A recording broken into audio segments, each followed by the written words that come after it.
The Sussexes hide their faces in shame after their mockery video went viral on all social media platforms. According to royal sources, Harry and Meghan can no longer move freely in public. They have become an object of ridicule to the community. They have been deprived of their rights to liberty, as this may have a negative impact on their lives, in the sense that they may not be allowed to meet with influential people who might change their lives in one way or the other. They won't be given such an opportunity to relate with them, as everyone is scared of what their presence can cause. Recently, Prince Harry and Meghan Markle have been brutally mocked on Southpark. Southpark pointed out the major flaws of Harry and Meghan. This made them to be furious and had to attack Southpark. Everyone happened to make fun of the Duke and Duchess.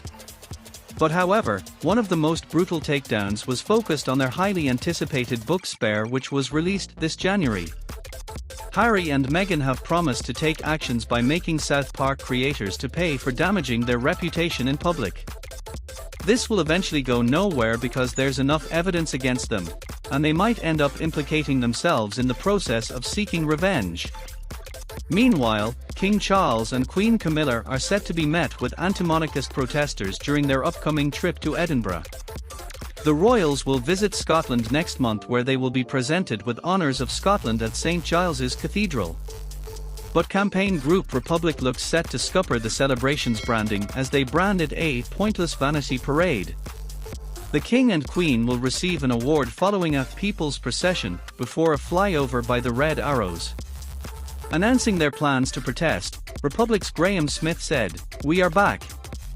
We will not be deterred from protesting by the arrests at the coronation, and will continue to make the voices of millions of Republicans heard around the UK."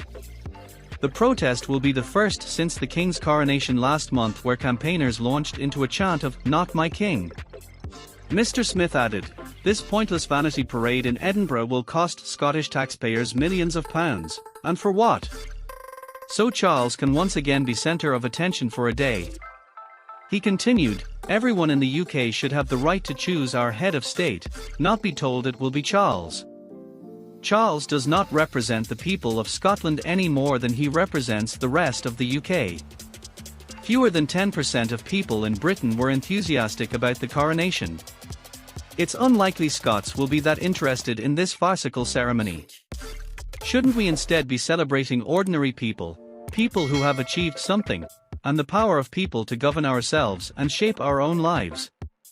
During the King's coronation, the Metropolitan Police made 64 arrests for offences including affray, public order offences, breach of the peace and conspiracy to cause a public nuisance.